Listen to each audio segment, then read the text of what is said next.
तर बघा, आता आज आपण टीटी साठी महत्वाचा असणारा भूमिती हा विषय अभ्यासणार आहोत.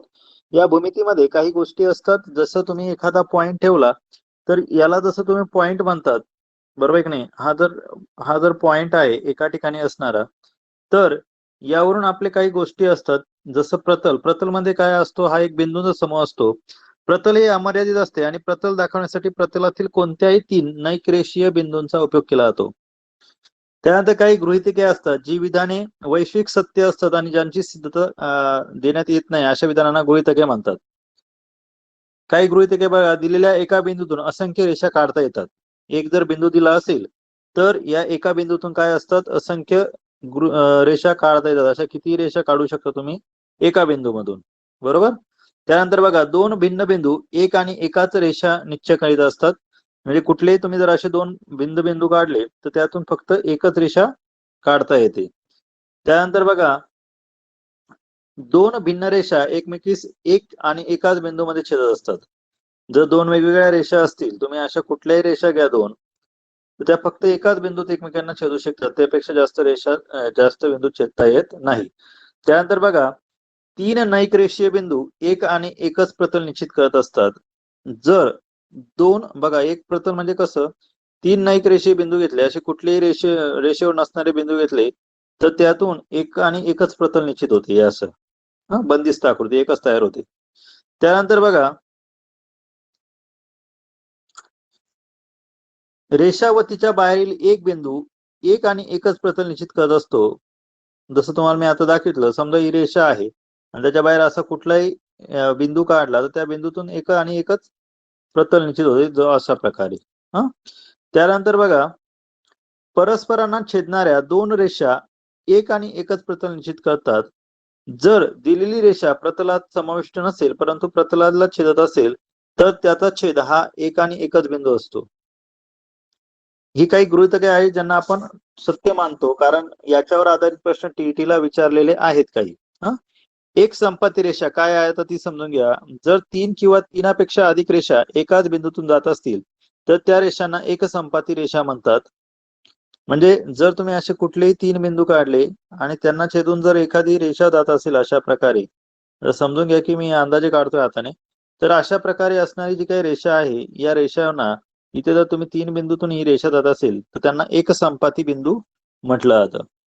त्यानंतर आहे कोनाचे प्रकार. काल आपण बघितले होते, काटकोन 90° माप असलेला कोन असतो, लघुकोन 90 पेक्षा कमी माप असलेला, विशाल कोन 90 पेक्षा जास्त माप असलेला कोन, कोटी कोन ज्या दोन कोनांच्या मापाची बेरीज 90° असते, उदाहरणार्थ 20° आणि 70°, हे दोन कोन जे आहे त्यांना एकमेकांचे कोटी कोन म्हटलं जाईल.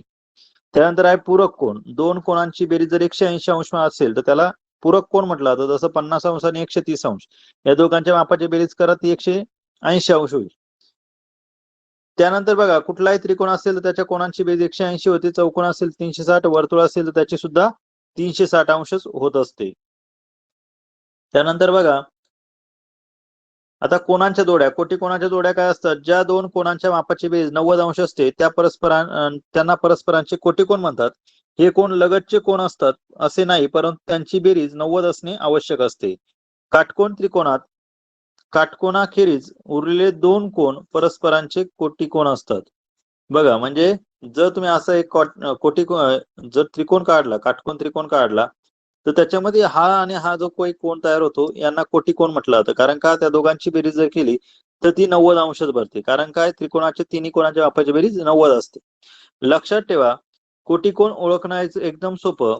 जे काही दोन कोन असतील, समजा अशी एखादी कोन झाला, तर हा कोन आणि हा कोन जर 90° कोन असेल एवढा, समजा आपण याला नाव दिलं ए बी आणि सी, तर बघा या ठिकाणी तयार होणारे हे जे काही कोन आहे, जर तुम्ही हा ए घेतला, ए बी सी, आणि हा इथे डी घेऊया, तर बघा एबीडी आणि डीबीसी हे एकमेकांचे कोटीकोन आहे. कारण का, जर आपण असं म्हटलं की एबीसी हा जर कोटीकोन आहे, सॉरी काटकोन आहे, तर एबीडी आणि डीबीसी हे एकमेकांचे कोटीकोन असतील, कारण त्या दोघांच्या मापाची बेरीज केली तर ती 90° असणार आहे. त्यानंतर बघा, पुढचं आहे कोटीकोनानंतर पूरक कोन. आता पूरक कोन काय असतात, ज्या दोन कोनांच्या मापाची बेरीज 180° असते त्यांना परस्परांची पूरक कोन म्हटलं जातं. जसं तुम्हाला मी सांगितलं होतं की जर समजा ही एक रेषा आहे, याच्यावर तुम्ही असं समजा की 180 अंशाची कोनाची असलेली आहे, असे कुठलेही तुम्ही जर कोन काढत असाल दोन, तर हे जे काही दोन कोन आहे, या दोन कोनांच्या मापाची बेरीज 180 अंश असणार आहे. म्हणून अशा प्रकारच्या होणाऱ्या कोनाला कोटिकोन म्हटलं जातं. त्या दोघांच्या मापाची बेरीज 180 अंश असते. त्यानंतर आहे संलग्न कोन. संलग्न कोन काय असतात? ज्या दोन कोनांचे शिरोबिंदू एक भुजा सामायिक असते, मात्र एक कोन दुसऱ्या कोनाचा भाग नसतो, अंतर्भाग विभिन्न असतात, अशा कोनांना एकमेकांचे संलग्न कोन म्हटलं जातं. जसं बघा, जर मी असा एखादा कोन काढतो आहे आणि इथे एखादा कोन काढला असेल, तर बघा यांचे शिरोबिंदू सारखे नाहीये, पण हे दोन जो आहे ना, या कोनाचा संलग्न कोन हा कोन आहे, कारण शेजारी लागून आहे. त्यांना म्हटलं जातं संलग्न कोन. त्यानंतर बघा, रेषीय जोडीतील कोन. दोन संलग्न कोनांच्या सामायिक नसलेल्या भुजा जर विरुद्ध किरण असतील, तर त्या संलग्न कोनांना रेषीय जोडीतील कोन म्हटलं जातं. म्हणजे बघा, जर समजा आपण अशा प्रकारची एखादी रेषा काढली आणि असा जर कोन काढला, तर बघा, हा समजा आपण असे नाव दिले यांना ए, बी, सी आणि डी. तर ए बी सी आणि सी बी डी हे एकमेकांचे रेषीय जोडीतील कोन असतील. त्याचं कारण आहे ए बी डी यांच्यामध्ये 180 अंशाचा कोन होतो. त्यानंतर आहे विरुद्ध कोन. विरुद्ध कोन म्हणजे काय? जेव्हा एका कोनाच्या भुजा दुसऱ्या कोनाच्या भुजाच्या विरुद्ध असतात, तेव्हा त्या कोनांना विरुद्ध कोन म्हणतात. समजा अशा प्रकारचा कोन काढला, तर या कोनाच्या विरुद्ध हा कोन असेल, या कोनाच्या विरुद्ध हा कोन असेल, त्यांना म्हणायचं एकमेकांचे विरुद्ध कोन. त्यानंतर आहे कोन दुभाजक. कोनाचा शिरोबिंदू हाच आरंभ बिंदू असलेल्या कोनाच्या अंतर्भागातून जाणाऱ्या किरणामुळे तयार होणारा जे काही दोन कोन होतात, समजा मी असा एक कोन काढला आणि याच्यामधून एक जर कोन काढला, तर याला कोन दुभाजक म्हटलं जातं. हा मधला कोन जो आहे तो कोन दुभाजक असेल. त्यानंतर बघा, बिंदू. बिंदू म्हणजे कुठलाही दिलेला एक टोक असतं किंवा डॉट असतो, त्याला बिंदू म्हणतो आपण. रेषा तुम्हाला माहिती आहे, दोन्ही बाजूला अमर्याद वाढत असते. त्यानंतर प्रतल. सपाट पृष्ठभागावर काढलेली जी काही आकृती असते तिला प्रतल म्हणतो आपण. त्यानंतर बघा, रेषाखंड. रेषाखंड दोन्ही बाजूला मर्यादित असते, दोन्ही बाजूला त्याची वाढ होत नाही. त्यानंतर आहे किरण. एका बाजूला ज्याची वाढ अमर्यादित असते, समजा हा एक पॉइंट आहे, या पॉइंट मधून काढलेला हा जो काही एका बाजूला वाढत जाणार आहे, याला म्हटलं जातं किरण. या आकृतीला म्हणतात किरण. त्यानंतर कोन तुम्हाला सांगितलं. लंब रेषा. बघा, एका समांतर रेषेवर, एका रेषेवर जर अशा उभ्या प्रकारे जर आकृती काढली, तर याला लंब म्हटलं जातं. त्यानंतर बघा, समांतर रेषा. जर दोन सारख्याच रेषा काढल्या आपण अशा आडव्या, तर या रेषांना म्हटलं जातं समांतर, कारण त्या एकमेकांना परत कधी जोडल्या जाणार नाही. त्यानंतर त्रिकोण काय असते? तर सॉरी, त्रिकोण नाही, परिमिती. आता परिमिती काय आहे ती समजून घ्या. कुठल्याही आकृतीची परिमिती काढायची असेल, तर समजून घ्यायचं की त्या आकृतीला जेवढ्या बाजू असतील त्या सर्व बाजूंची बेरीज. मग आकृती कशीही असो, चौकोन असेल तर 4 बाजूंची बेरीज असेल, त्रिकोण असेल तर किती बाजूंची बेरीज कराल? 3 बाजूंची. पंचकोन असेल किंवा अशी कुठलीही आकृती असेल, तर या आकृतीमध्ये जेवढ्या बाजू आहेत तेवढ्या बाजूंची बेरीज करायची, तिला म्हणायचं त्या आकृतीची परिमिती. त्यानंतर बघा, समांतर प्रतल. आता समांतर प्रतल काय? या ठिकाणी बघा, वरती एबीसीडी हे प्रतल दिसतंय. हे बघा, ए बी सी डी असं प्रतल आहे. याला समांतर प्रतल आहे हे ई एफ जी एच, जे आहे ते. आलं लक्षात? यांना एकमेकांचे समांतर प्रतले म्हणतात, दोन्ही सारखीच आहे. त्यानंतर आहे एकरूप रेषाखंड. एकरूप म्हणजे काय? जर या ठिकाणी बघा, एबी 5 सेंटीमीटर असेल आणि पीएफ सुद्धा जर 5 असेल, समजा हा एबी आहे आणि आपण हा घेऊया, हा पीएफ आहे, तर याची जर 5 सेंटीमीटर माप आहे आणि याचं जर 5 सेंटीमीटर माप आहे, तर दोन्ही रेषाखंड कसे आहे? तर दोन्ही रेषाखंड एकरूप आहे.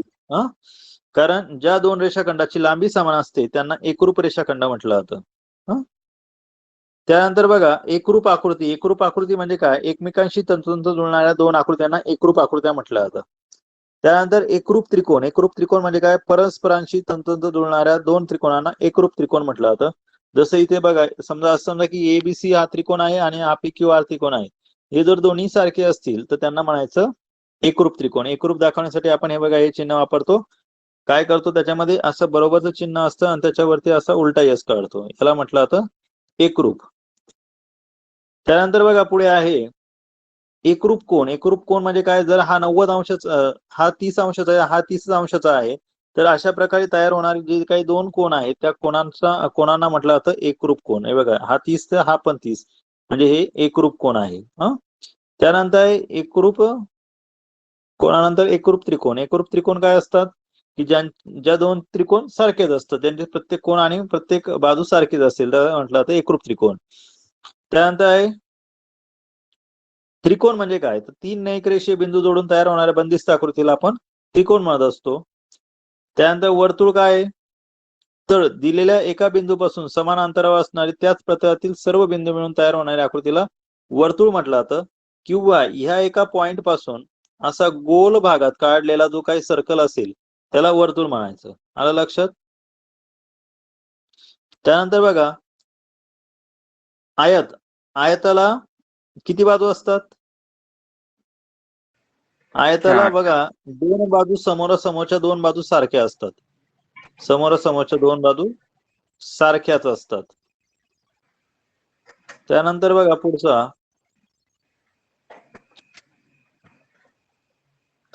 आता तुम्हाला हे जे वर्तुळ आहे, वर्तुळ लक्षात आलं. त्याच्यानंतर बघा घन. घन कसा असतो, तर घनाच्या सर्व बाजू ज्या असतात त्या सारख्या असतात. त्याला लांबी, रुंदी आणि उंची पण असते, लक्षात ठेवा. आलेख तुम्हाला माहिती आहे. कोनमापक. कोनमापक काय असतं, दिलेलं कोन मोजण्यासाठी व दिलेली मापाचा कोन काढण्यासाठी वापरणाऱ्या साधनाला कोनमापक म्हणतो आपण. त्यानंतर आहे एकरेषीय बिंदू. तुम्हाला मी सांगितलं नैक रेषीय बिंदू म्हणजे काय, एकाच रेषेवर नसलेले बिंदू. एकसंपाती बिंदू. एकसंपाती म्हणजे बघा इथे एक ओ हा बिंदू आहे, या एकाच बिंदू मध्ये जर वेगवेगळ्या रेषा छेदत असतील, जसं इथं बघा एल एम, इथे एक नाव घेऊया आपण, एल एम, सॉरी एम आहे वाटतं, इथे एल आहे, इथं एन घेऊया, एल एन एम आहे वाटतं, एन पण रेषा आहे. दुसरी घेऊया एल वाय एम आणि एन, या चार रेषा आहे, सॉरी चार रेषा ज्या आहे ते एकाच बिंदूत छेदतात, म्हणून त्यांना एक संपाती रेषा म्हटलं जातं. म्हणून त्यांना काय म्हटलं जातं, एक संपाती रेषा. त्यानंतर बघा त्रिकोणाचे घटक. त्रिकोणाच्या बाजू आणि त्रिकोणाचे कोन यांना त्रिकोणाचे घटक म्हटलं जातं. आता त्रिकोणाचे बाह्य कोन काय प्रकार असतो बघा. त्रिकोणाचा बाह्य कोन म्हणजे जर हा एक त्रिकोण आहे, तर या ठिकाणी तयार होणारा हा जो काही कोन आहे का नाही, याला त्रिकोणाचा बाह्य कोन म्हटलं जातं. आणि या त्रिकोणाच्या बाह्य कोनाचं माप ह्या अँगलची बेरीज आणि ह्या अँगलची बेरीज, दोघांची बेरीज असते. म्हणजे अँगल बी, सॉरी कोन बी आणि कोन ए या दोघांची बेरीज जर केली तुम्ही, तर तुम्हाला काय मिळेल, कोन सी मिळेल. आलं लक्षात? कोन सी कुठला, बाह्य कोन. बाह्य कोनाचं प्रमेय. हा, बाह्य कोनाचा प्रमेय. त्यानंतर बघा काही महत्वाच्या गोष्टी. आता बाजूवरून त्रिकोणाचे काही प्रकार पडत असतात. समभुज त्रिकोण. समभुज त्रिकोण म्हणजे काय, या प्रकारच्या त्रिकोणाच्या तीनही बाजू एकरूप आणि तीनही कोन एकरूप असतात. म्हणजे प्रत्येक कोन हा 60 अंश मापाचा असतो. जसं तुम्हाला मी इथे दाखवलं आहे, अशा प्रकारचा कोन काढला तर याच्या तिन्ही बाजू सारख्या आणि प्रत्येक कोन 60 अंशाचा असेल. समजा ही 3 सेंटीमीटर बाजू असेल तर सर्व बाजू 3च सेंटीमीटर असेल, तर अशा प्रकारच्या आकृतीला काय म्हटलं जातं, तर त्या आकृतीला म्हणायचं समभुज त्रिकोण. त्यानंतरचा असतो समद्विभुज त्रिकोण. समद्वि म्हणजे काय, द्वि म्हणजे दोन. जर त्या आकृतीच्या दोन बाजू सारख्याच असतील, बघा ही आकृती आहे, या आकृतीची ही बाजू आणि ही बाजू सारखीची आहे, समजा की हे दोघी 5 सेंटीमीटर आहे, तर अशा प्रकारच्या असणाऱ्या आकृतीला म्हणायचं समद्विभुज त्रिकोण, ज्याच्या दोन भुजा सारख्या आहेत. त्यानंतर असतो विषमभुज त्रिकोण. विषमभुज म्हणजे ज्याची एकही बाजू सारखी नाही, अशा आकृतीला म्हणायचं विषमभुज त्रिकोण. आता बघा काटकोन त्रिकोण, सॉरी कोणावरून काही त्रिकोणाचे प्रकार पडतात. लघुकोन त्रिकोण. लघुकोन म्हणजे काय, प्रत्येक कोन 90 अंशापेक्षा कमी असेल तर अशा कोणाला म्हणायचं लघुकोन त्रिकोण. त्यानंतर आहे काटकोन त्रिकोण, ज्या कोणाचे माप 90 अंश असते. जसं एबीसीडी आहे, याच्या प्रत्येक कोणाचं याचं एक कोन जर काटकोन असेल, काटकोनामध्ये एक कोन 90 अंश मापाचा असतो आणि उरलेले कोन लघुकोन असतील, तर त्यांना काटकोन त्रिकोण म्हटलं जातं. त्यानंतर विशाल कोन त्रिकोणामध्ये एक कोन हा विशाल कोन असतो, बाकीचे कोन हे लघु कोन असतात. अशा प्रकारच्या आकृतीला काय म्हणायचं? विशाल कोन त्रिकोण.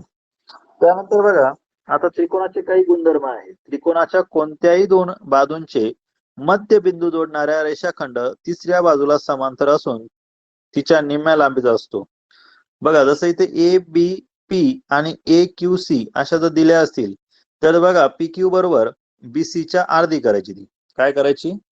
बीसी च्या अर्धी. जर समजा या ठिकाणी ही बीसी जर तुमची 8 सेंटीमीटर असेल तर याचा अर्थ हा पी क्यू किती सेंटीमीटर असेल? 4 सेंटीमीटर असेल.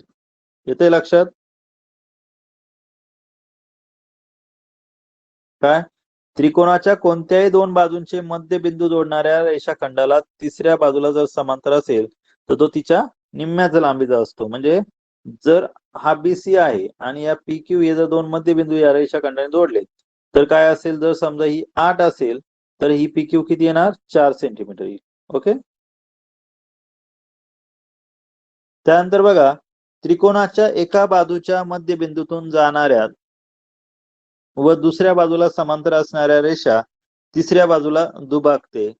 जसं एबीसी मध्ये पीक्यू समांतर बीसी, पीक्यू ला समांतर कोणती रेषा आहे? बीसी आहे. आणि एबी एपी आणि पीबी सारख्याच रेषा असतील तर याच्यामध्ये ए क्यू आणि क्यू सी या दोन्ही रेषा कशा असतात? हे दोघंही अंतर सारखंच असेल. ओके. जर समजा ही 5 सेंटीमीटर आणि ही 5च असेल तर याचा अर्थ ए क्यू आणि क्यू सी सुद्धा 5 सेंटीमीटर असेल. जर यांची माप वेगळी असेल, समजा याचं माप 4 सेंटीमीटर आणि याचं माप 3 सेंटीमीटर असेल तर याचा अर्थ होतो हा ए क्यू सुद्धा 4च आहे आणि हा सुद्धा 3च आहे. आलं लक्षात? आता बघा, त्रिकोणाचे कोन दुभाजक एक संपाती असतात. बिंदू 1 हा ए च्या दुभाजक आहे तर रेख ए बी एकरूप रेख आय आर आहे. ए नाही, तो आय, सॉरी, आय पी एकरूप आय आर. आता बघा, या ठिकाणी जर तुम्ही हा बघितला तर हा एबीसीडी त्रिकोण आहे. काय आहे? ए बी सी हा त्रिकोण आहे. या त्रिकोणाचे काय आलंय?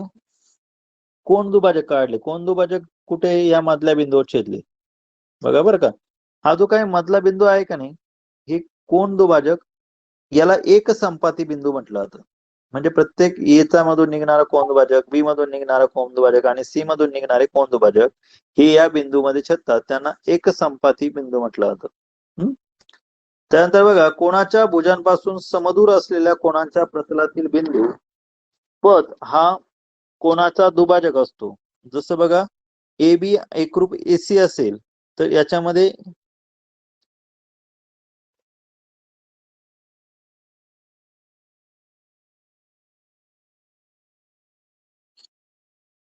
लक्षात ठेवा ते काय असतात? एक संपाती. जसं इथं एका संपाती बिंदूमध्ये छेदले आहे. कोणाच्या दोन भुजांपासून समदूर असलेल्या कोणाच्या प्रतलातील बिंदूंचा बिंदुपद म्हणजेच त्या कोणाचा दुभाजक होय.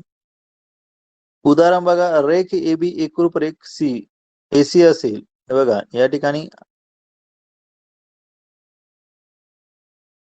ए बी आणि एसी असं जर काढलं तुम्ही तर याचं जेवढं अंतर भरेल ना तेवढंच अंतर यापासून भरेल.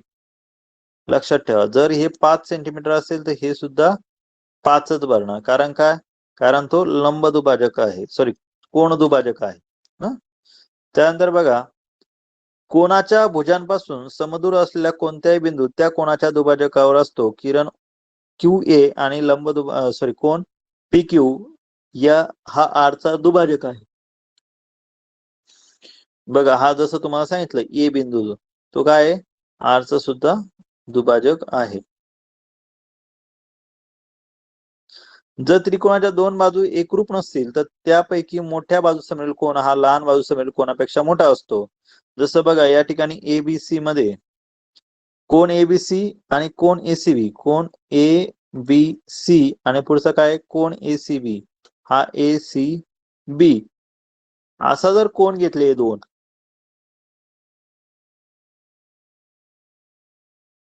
तर हा कोन एबीसी जो आहे ना, हा कोन एबीसी हा या ACB पेक्षा कसा असेल, मोठाच असेल. जर त्रिकोणाचे दोन कोण एकरूप नसतील तर मोठ्या कोणासमोरील बाजू लहान कोणापेक्षा मोठी असते. बघा इथं बाजू AC ही AB पेक्षा मोठी आहे. कोणत्याही त्रिकोणात दोन बाजूंची बेरीज तिसऱ्या बाजूपेक्षा मोठी असते. म्हणजे त्रिकोणाच्या कोणत्याही बाजू दोन घेतल्या तुम्ही, AB आणि AC या दोघांची बेरीज केली ना तर ती AB आणि BC ची बेरीज केली तर ती AC पेक्षा जास्त येईल, लक्षात ठेवा. त्यानंतर बघा त्रिकोणाचे आता काही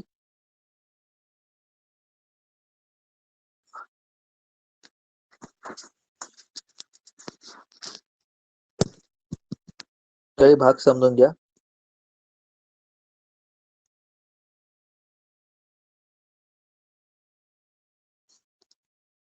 या ठिकाणी तुम्हाला एक आकृती दिसेल, त्रिकोण ABC. याच्यामध्ये प्रत्येक कोण जे आहे, कोण A, कोण B आणि कोण C या तिघांची बेरीज किती येणार, 180 अंश येईल. लक्षात ठेवा, AB, BC आणि AC या तिघांच्याही मापाची बेरीज किती असणार आहे,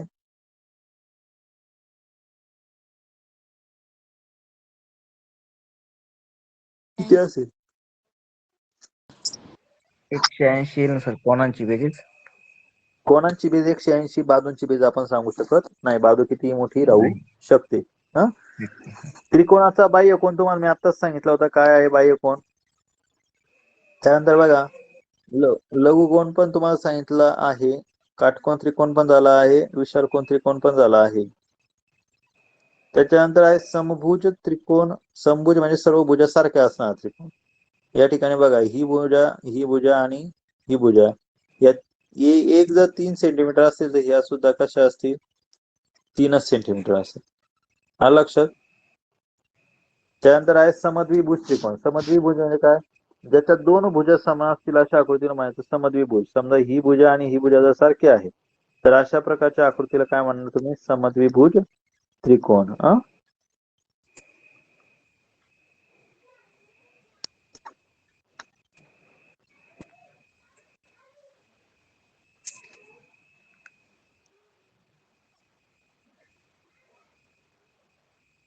तर बघा त्रिकोणाची एकरूपता, तुम्हाला मी एकरूप त्रिकोण काय असं सांगितलं होतं, जर दोन त्रिकोणांची लांबी आणि उंची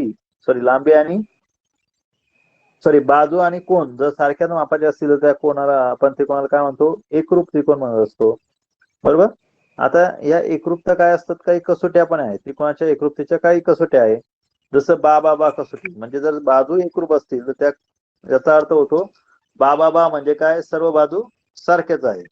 त्यानंतर बघा बाकोबा म्हणजे काय, दोन बाजू आणि एक कोन जर सारखा असेल तर ती त्याच्यासाठी येते बाकोबा कसोटी. त्यानंतर आहे को कसोटी. को कसोटी म्हणजे काय, सर्व कोन जर सारखे असतील तर तिला को कसोटी म्हणतात. त्यानंतर आहे कोबाको कसोटी. कोबाको म्हणजे काय, दोन कोन सारखे आणि एक बाजू सारखी असेल तर अशा कसोटीला म्हटलं जातं कोबाको कसोटी.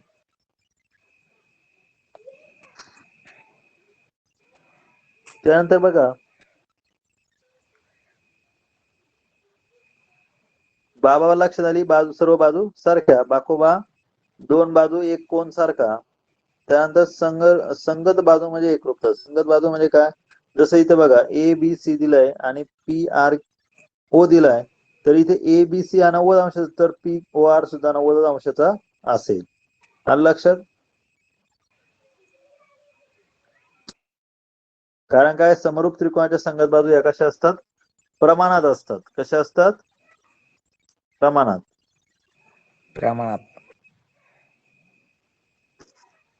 एवढं लक्षात आलं का मला, तेवढं सांगा. जेवढा भाग तुम्हाला मी सांगितला तेवढा कळाला का? हो. त्यानंतर आहे चौकोन. आता मला एक सगळ्यात आधी महत्वाची गोष्ट सांगायची, चौकोन म्हणजे काय, कोणाला माहिती चौकोन कशाला म्हणायचं, आणि ही आकृती मी जी काढतोय आहे ही चौकोनाची आहे का नाही ते मला सांगायचं. समान असता, चार बाजू असलेली बंदिस्त आकृती.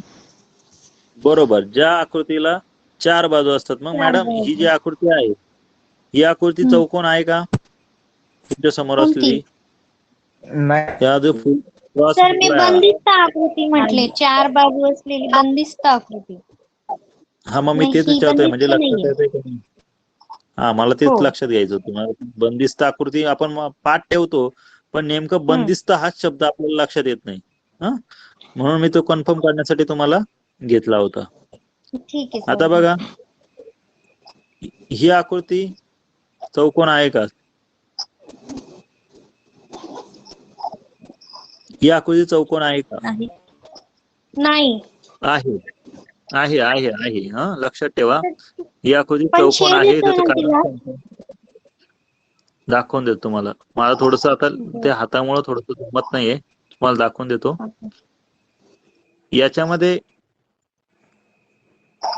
याच्यामुळे हा बंदिस्त झाला आणि याच्यामुळे बंदिस्त झाला.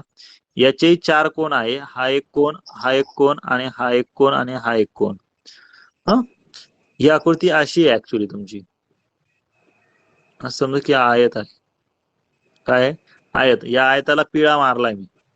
तर पिळ मारल्यामुळे काय झालं, या आकृतीचा अशा प्रकारचा भाग तयार झाला.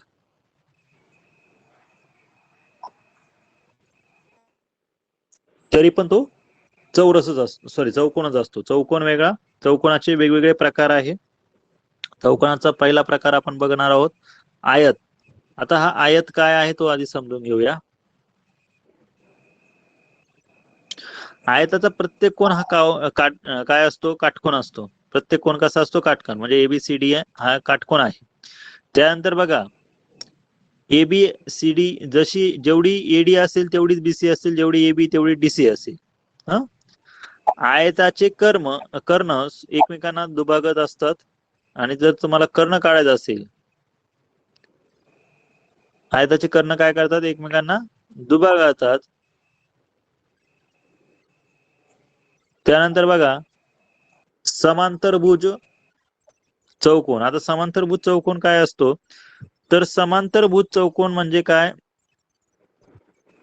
तर याच्यामध्ये बघा, याच्या 2 भुजा सारख्या आहेत.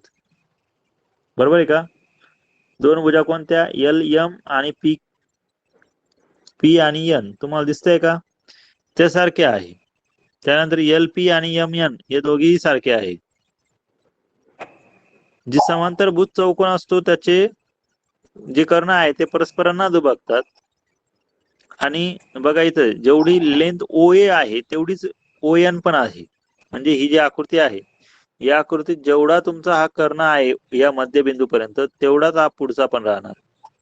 जेवढा हा आहे तेवढाच हा राहणार. आलं लक्षात? अशा प्रकारच्या आकृतीला म्हटलं जातं समांतरभुज चौकोन, भुजा सारख्या असणारा. समांतरभुज चौकोन आणखी या प्रकारे काढला जातो. जसं बघा, पी क्यू आर एस मध्ये बाजू पी क्यू आणि एस आर, पी क्यू आणि एस आर या समांतर रेषा आहे. त्यानंतर पी एस आणि क्यू आर, पी एस आणि क्यू आर ह्या कशा आहे? समांतर रेषा. पी एस कळालं कुठला आहे?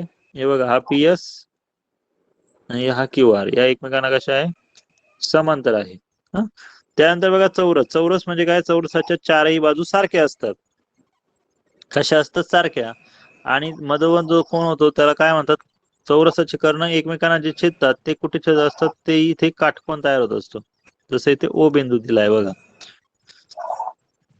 त्यानंतर यांचे प्रत्येकाचे काही गुणधर्म आहेत. चौकोनाचे गुणधर्म काय आहेत बघा.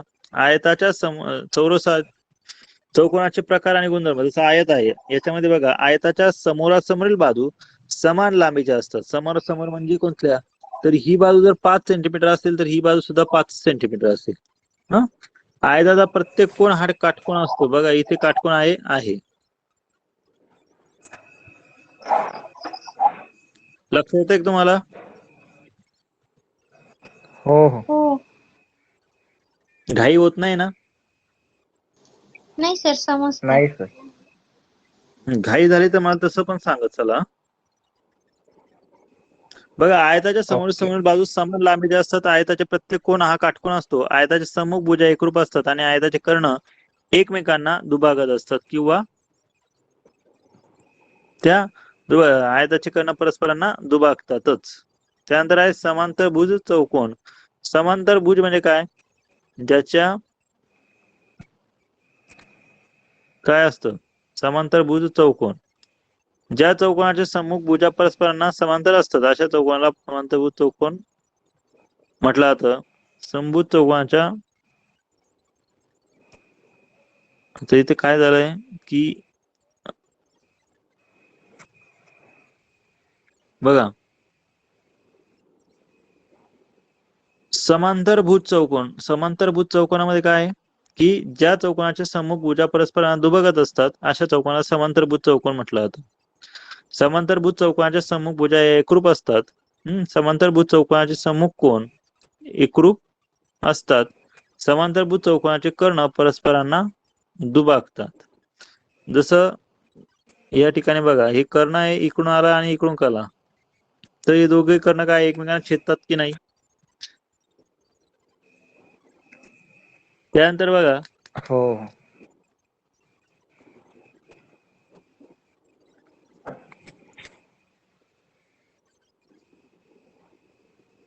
समभुज चौकोन. समभुज म्हणजे काय? ज्याच्या सर्व भुजा सारख्या असतात असा चौकोन. ज्या समांतरभुज चौकोनाच्या सर्व भुजा किंवा सर्व बाजू एकरूप असतात अशा समांतरभुज चौकोनाची चौकोनाची जी काय असतात बघा, समांतरभुज चौकोन, एक मिनिट. समांतरभुज चौकोन म्हणजे लक्षात ठेवायचं फक्त थोडक्यात एवढंच की प्रत्येक कोन त्याचा जो असतो त्या कोनाची समोरासमोर जो कोन आहे, जसं समजा ही कोन दिसतोय पी आणि आर, या दोघांची लांबी या दोघांचा कोन सारखाच असणार आणि क्यू आणि आर हे जे काही दोन कोन आहे, क्यू आणि इथं काय पी क्यू आर एस, तर ती एस पाहिजे होती इथे, एस घेऊया आपण.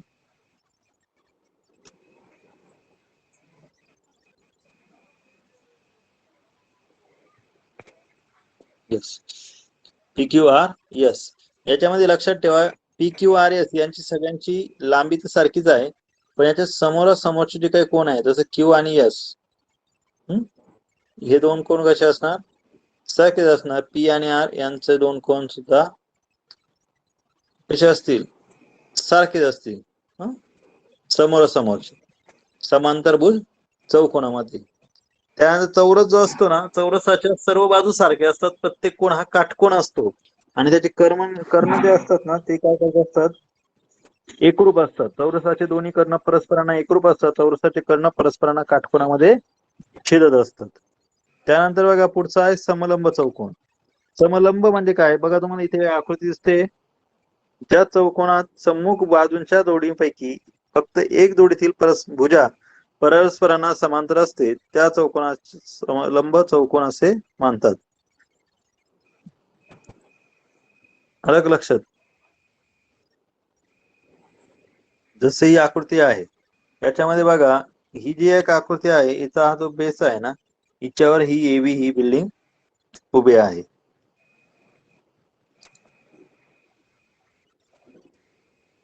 त्यानंतर बघा पतंग. पतंग बघितलाय सर्वांनी? पतंगाचा आकार अशा प्रकारचा असतो. हो. याच्यामध्ये काय असतं? पतंगामध्ये ही बाजू आणि ही बाजू सारखी असते, ही बाजू आणि ही बाजू सारखी असते. तर यांना काय म्हटलं जातं? एकमेकांच्या संगत बाजू म्हटलं जातं. पतंगाच्या सर्व बाजूंच्या जोड्या दोन जोड्या असतात. परस्पराचे दोन कर्ण परस्परांना पतंगाचे दोन कर्ण परस्परांना लंब असतात आणि पतंगाच्या लहान कर्णाचे मोठ्या कर्णाशी समान दोन भाग होत असतात.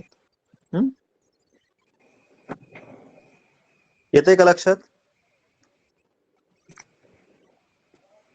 हो जे पुढचं आहे ना आता, समांतर रेषा, वर्तुळ, ह्या बाबी ज्या आहेत, त्यानंतर पायथागोरसचा सिद्धांत, त्याच्यानंतरची जी काही उदाहरणं आहेत ही आपण पुढच्या तासाला घेऊया, कारण माझ्या मते एवढं थोडस सफिशियंट होईल, तर नाहीतर पतंगाचं एकदमच. काय बोलले तुम्ही आता? लहान कर्णाचे मोठ्या कर्णाचे दोन भाग म्हणजे काय काय काय काय मला नाही कळलं.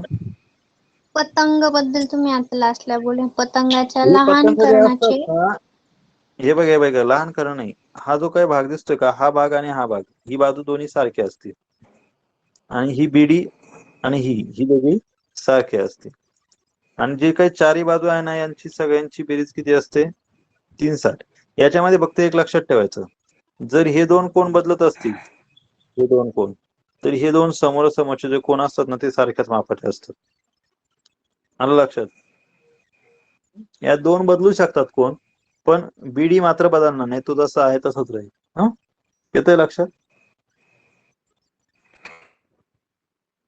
पतंगाच्या समान बाजूच्या दोन जोड्या असतात. पतंगाचे दोन कोण परस्परांना लंब असतात आणि पतंगाच्या लहान कर्णाचे मोठ्या कणाशी कर्ण असे दोन समान भाग होत असतात. एक वरचा लहान आहे बघा, एबीडी हा पार्ट लहान आहे, त्रिकोण एबीडी हा लहान आहे, तर त्रिकोण बीसीडी हा त्रिकोण कसा आहे? मोठा आहे. येते का लक्षात? असे दोन भाग होत असतात त्याचे. हो. हे समांतर रेषा आणि त्याच्यावर आधारित जे उदाहरणं वगैरे आहेत ते आपण पुढच्या तासाला बघूया. ओके, एवढं लक्षात ठेवा फक्त. आज जेवढा भाग आपण घेतला तेवढा. कोणाला काही अडचण आहे का याच्यामध्ये? नाही. कोणाला काही नाही अडचण? सर. नाही सर. ठीक आहे, आपण इथे थांबूया मग.